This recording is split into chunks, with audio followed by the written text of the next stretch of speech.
Clip number 201۔ اس clip میں آپ قرآن پاک کی سورہ نساء کی آیت نمبر 94 سے 96 تک کی تلاوت، ترجمہ اور تفسیر قرآن صراط الجنان سنیں گے۔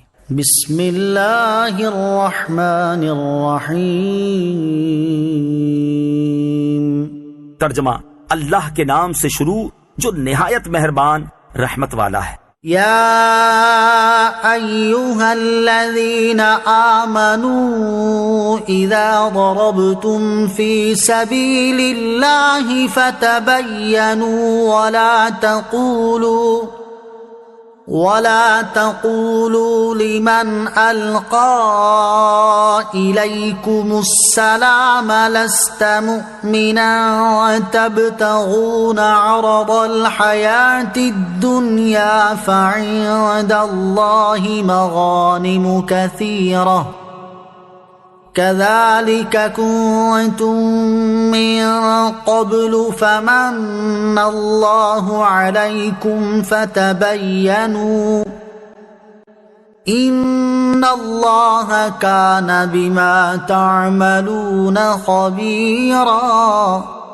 ترجمہ: اے ایمان والو، جب تم اللہ کے راستے میں چلو تو خوب تحقیق کر لیا کرو، اور جو تمہیں سلام کرے اسے یہ نہ کہو کہ تم مسلمان نہیں، تم دنیاوی زندگی کا سامان چاہتے ہو، بس اللہ کے پاس بہت سے غنیمت کے مال ہیں، پہلے تم بھی ایسے ہی تھے تو اللہ نے تم پر احسان کیا، تو خوب تحقیق کر لو، بے شک اللہ تمام اعمال سے خبردار ہے۔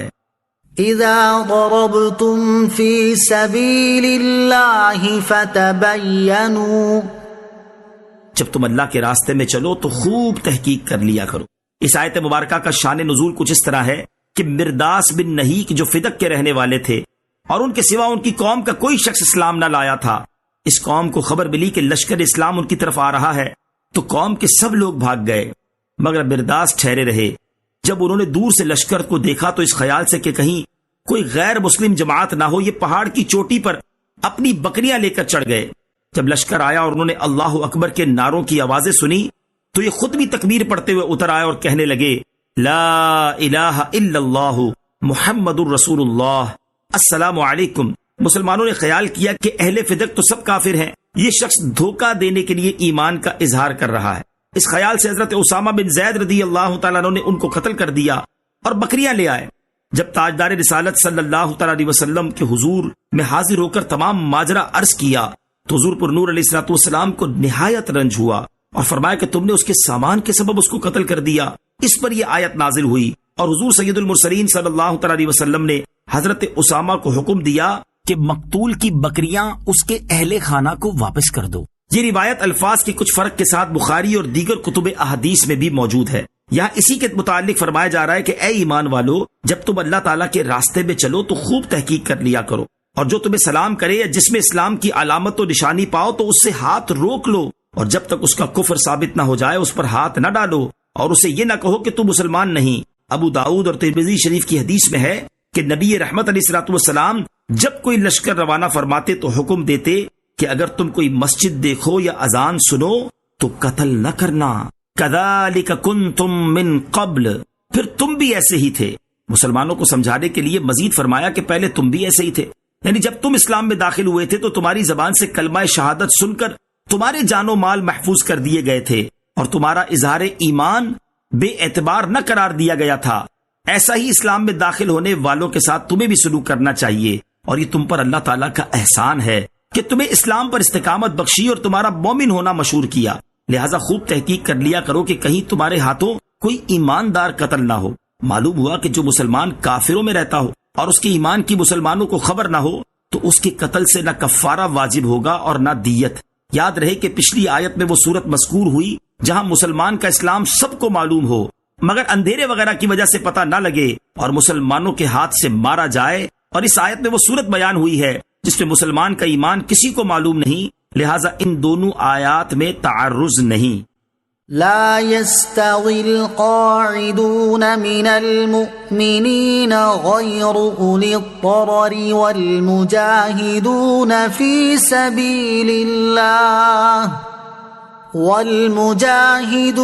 في سبيل الله بأموالهم وأنفسهم فضل الله المجاهدين بأموالهم وأنفسهم على القاعدين درجة وكلا وعد الله الحسنى وفضل الله المجاهدين على القاعدين أجرا عظيما۔ ترجمہ: عذر والوں کے علاوہ جو مسلمان جہاد سے بیٹھے رہے وہ اور اللہ کی راہ میں اپنے مالوں اور اپنی جانوں کے ساتھ جہاد کرنے والے برابر نہیں۔ اپنی جانوں اور مالوں کے ساتھ جہاد کرنے والوں کو بیٹھے رہنے والوں پر اللہ نے درجے کے اعتبار سے فضیلت عطا فرمائی ہے، اور اللہ نے سب سے بھلائی کا وعدہ فرمایا ہے، اور اللہ نے جہاد کرنے والوں کو بیٹھ رہنے والوں پر بہت بڑے اجر کی فضیلت عطا فرمائی ہے۔ لا يستوي القاعدون من المؤمنین غیر اولی الضرر، عذر والوں کے علاوہ جو مسلمان جہاد سے بیٹھے رہے وہ برابر نہیں۔ اس آیت میں جہاد کی ترغیب ہے کہ بیٹھ رہنے والے اور جہاد کرنے والے برابر نہیں ہیں، بلکہ مجاہدین کے لیے بڑے درجات و ثواب ہیں۔ اور یہ مسئلہ بھی ثابت ہوا کہ جو لوگ بیماری یا بڑھاپے یا نا طاقتی یا نا بینائی یا ہاتھ پاؤں کے ناکارہ ہونے اور عذر کی وجہ سے جہاد میں حاضر نہ ہوں، وہ فضیلت سے محروم نہ کیے جائیں گے جبکہ اچھی نیت رکھتے ہوں۔ بخاری شریف کی ایک روایت میں ہے کہ جب اس آیت کا پہلا حصہ نازل ہوا کہ مجاہدین اور غیر مجاہدین برابر نہیں، تو حضرت عبداللہ ابن مکتوم رضی اللہ تعالی عنہ جو نابینا صحابی تھے عرض کرنے لگے، یا رسول اللہ صلی اللہ تعالی علیہ وسلم، میں نابینا ہوں، جہاد میں کیوں کر جاؤں؟ اس پر یہ آیت غیر اولی الضرر نازل ہوئی، یعنی معذوروں کو مستثنی کر دیا گیا۔ اور بخاری شریف میں حضرت انس رضی اللہ تعالیٰ عنہ سے مروی ہے، نبی اکرم علیہ الصلوۃ والسلام نے غزوہ تبوک سے واپسی کے وقت فرمایا، کچھ لوگ مدینے میں رہ گئے ہیں، ہم کسی گھاٹی یا آبادی میں نہیں چلتے مگر وہ ہمارے ساتھ ہوتے ہیں، انہیں عذر نے روک لیا ہے۔ درجات منہ ومغفرۃ ورحمہ وکان اللہ غفورا رحیما۔ ترجمہ: اس کی طرف سے بہت سے درجات اور بخشش اور رحمت ہے، اور اللہ بخشنے والا مہربان ہے۔ درجات منہ، اس کی طرف سے بہت سے درجات۔ اس آیت میں اللہ تعالیٰ نے مجاہدین کا اجر بیان فرمایا کہ ان کے لیے اللہ تعالیٰ کی طرف سے جنت کے بہت سے درجات، ان کے گناہوں کی بخشش اور جنت کی نعمتیں ہیں، اور اللہ تعالیٰ جہاد کرنے والوں کو بخشنے والا اور ان پر مہربان ہے۔